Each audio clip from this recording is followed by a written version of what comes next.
Dalle grigie e piovose strade di Seattle, tra la fine degli anni 80 e l'inizio degli anni 90, un suono emerse, più cupo, più introspettivo, più doloroso di ogni altra cosa. Era il grido di una generazione, ma con una profondità e una pesantezza che trascendevano il semplice grunge. Gli Alice in Chains non hanno solo suonato canzoni, hanno dipinto affreschi sonori di disperazione e bellezza, con armonie vocali che ti laceravano il cuore e riff capaci di schiacciare ogni resistenza.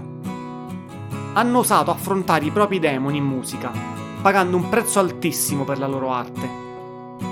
Questa è la testimonianza di una band leggendaria che ha trasformato la sua sofferenza in un'eredità eterna, un monito, un capolavoro. Questa è la storia degli Alice in Chains.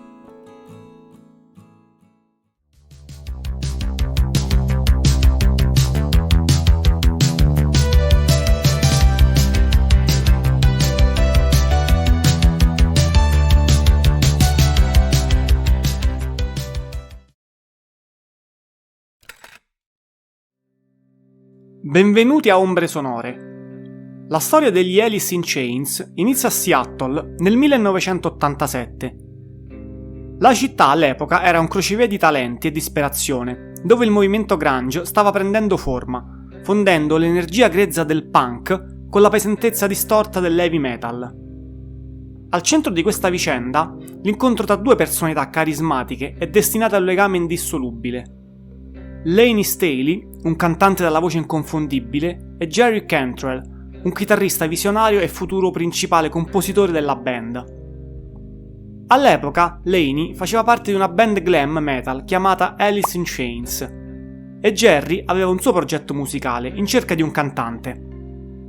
Jerry, fin da subito, rimase folgorato dalla voce di Layne, ma quest'ultimo era inizialmente restio a lasciare la sua band. Fu allora che Jerry usò un piccolo trucco. Fece, con la presenza di Layne, delle audizioni a cantanti terribili, col solo intento di fargli capire che nessuno poteva eguagliare il suo talento. Il piano funzionò, Layne si unì al progetto di Jerry e fu proprio per mantenere un legame con il passato di Layne e il suo stile che la nuova formazione decise di adottare una versione leggermente modificata del nome della sua vecchia band, Alice in Chains. A loro si unirono Sean Kinney alla batteria e Mike Starr al basso. La band era nata. Sin dall'inizio il loro suono si distinse nettamente. Non erano solo grunge, erano più pesanti, più cupi, intrisi di influenze che andavano dai riff ossessivi dei Black Sabbath all'oscura malinconia dei Doors, dall'aggressività del punk all'hard rock classico di band come i Kiss e gli AC/DC. Ma il vero segreto, e forse anche la loro maledizione, risiedeva nelle armonie vocali tra Layne e Jerry.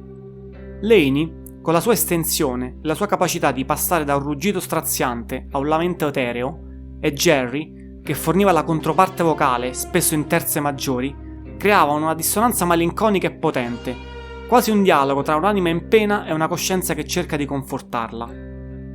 I testi di Layne, in gran parte autobiografici, erano di una brutalità disarmante, affrontando apertamente la dipendenza, la depressione e l'isolamento. Non era solo musica, era un grido d'aiuto, un racconto delle sue battaglie interiori che risuonava con milioni di persone. Layne non solo cantava, ma creava mondi sonori con la sua voce, influenzando Jerry stesso a usare di più con il canto. Nel 1989 firmarono con la Columbia Records e nel 1990 pubblicarono l'EP We Die Young, che fece subito rumore nelle radio metal. Ma fu con l'album di debutto, Facelift, uscito sempre nel 1999, che gli Alice in Chains misero il primo vero sigillo nella storia della musica. Facelift divenne il primo album grunge a ottenere la certificazione d'oro e grazie al successo del singolo Man in the Box su MTV li proiettò subito sotto i riflettori globali. Man in the Box era un brano che mostrava già il loro sound distintivo, oscuro, potente, con una performance vocale indimenticabile di Staley. Erano pronti a ridefinire il suono del decennio, portando la pesantezza del metal in un genere che molti consideravano più punk o alternativo.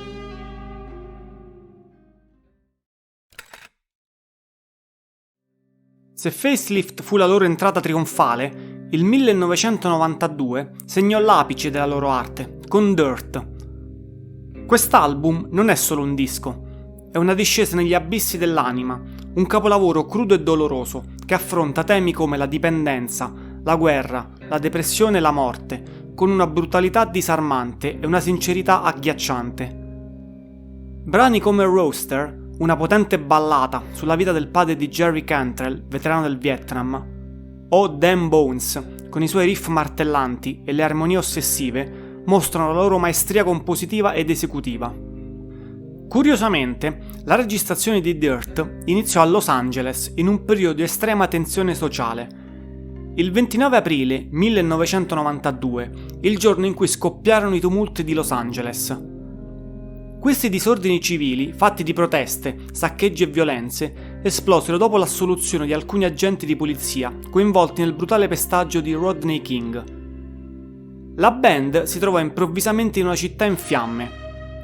Jerry Cantrell ha raccontato di aver visto il caos in prima persona, con persone tirate fuori dalle auto in strada. La band dovette persino fuggire nel deserto di Joshua Tree per qualche giorno, per poi tornare a registrare.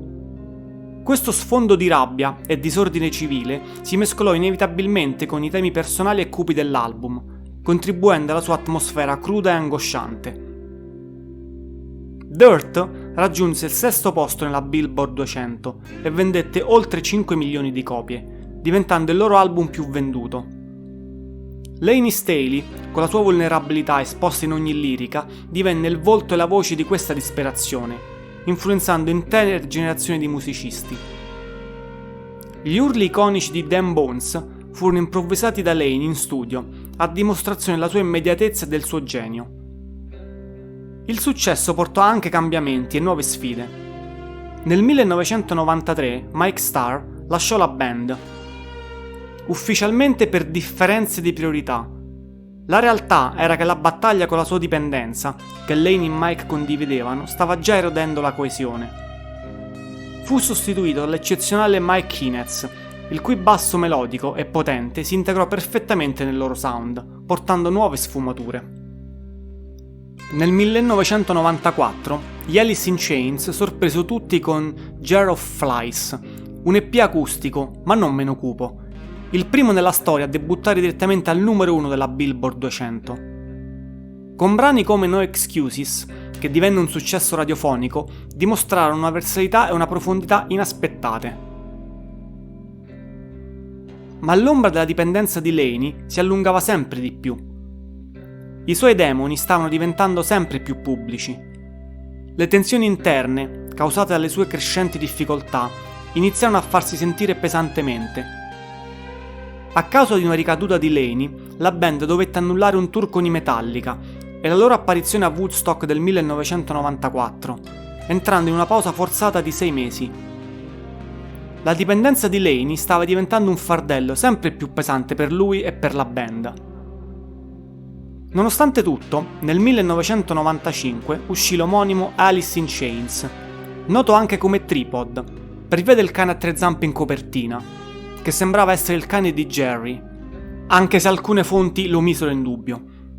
L'album debuttò al 1° posto, ma a causa delle condizioni di salute di Laney e della sua incapacità di affrontare i rigori di un tour, non seguì nessuna promozione dal vivo.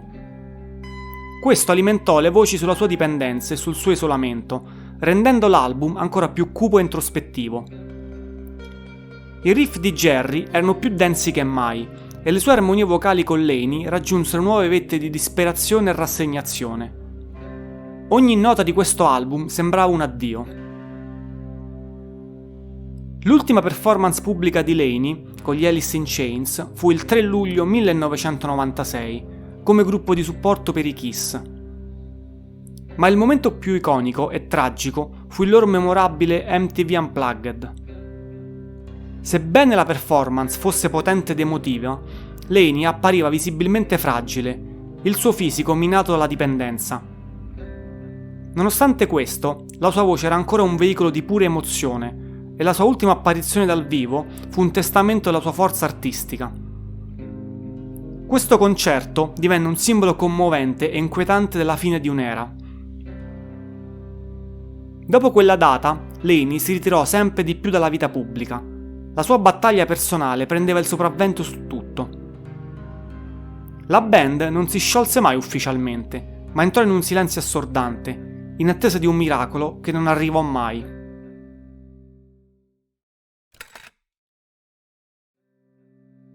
Il 5 aprile 2002 il mondo della musica si fermò. Layne Staley fu trovato morto nel suo appartamento, stroncato da un'overdose di speedball. La data, tragicamente, fu la stessa della morte di Kurt Cobain, esattamente 8 anni dopo. Era la fine di un'era. Laney, con la sua voce profonda e le sue liriche tormentate, aveva dato un'anima unica agli Alice in Chains.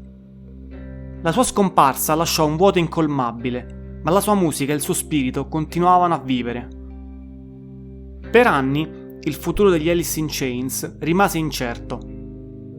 Ma nel 2005 un'occasione di beneficenza per le vittime dello tsunami spinse Jerry, Mike Inez e Sean a riunirsi per una performance. Il successo fu tale che pensarono a un futuro. La domanda principale era: chi avrebbe riempito il vuoto di Laney? La risposta arrivò nel 2006 con William DuVall, un cantante e chitarrista la cui voce si armonizzava incredibilmente bene con quella di Cantrell, senza cercare di imitare Staley, ma portando la propria identità e la sua esperienza nella band. William era già un artista affermato con la sua band Comes With The Fall, e la sua scelta dimostrava la volontà della band di non cercare un clone, ma un nuovo interprete. Nel 2009 gli Alice in Chains tornarono con l'album Black Gives Way to Blue. Un lavoro potente, emotivo, che debuttò al 5° posto della Billboard 200 e ottenne il disco d'oro. La title track, un commovente tributo a Layne Staley, vedeva la partecipazione straordinaria di Elton John al pianoforte. Era un gesto che sottolineava il rispetto e l'amore per il loro frontman scomparso. L'album non solo dimostrò che la band poteva continuare, ma che poteva farlo con dignità e successo, con singoli come Check My Brain e Your Decision che raggiunsero il numero 1 nelle classifiche mainstream rock. Il percorso però non fu privo di altre tragedie. Nel 2011 Mike Starr, il loro bassista originale, morì anch'egli per un'overdose. Un altro tassello doloroso nella loro storia, che ha ulteriormente sottolineato il tributo che questa band ha pagato al lato oscuro del rock. Nonostante tutto, la band andò avanti, pubblicando The Devil Put Dinosaurs Here nel 2013, che debuttò al numero 2 e ottenne 2 singoli al numero 1. E nel 2018 Rainer Fogg, un altro album acclamato che li vide nominati al Grammy per il miglior album rock e con la title track dedicata alla loro città natale, Seattle. Rainer Fogg fu un'ulteriore prova della loro resilienza e capacità di evolvere, mantenendo intatta la loro identità, un legame indissolubile con le loro radici e la loro storia, anche se segnata dalla perdita.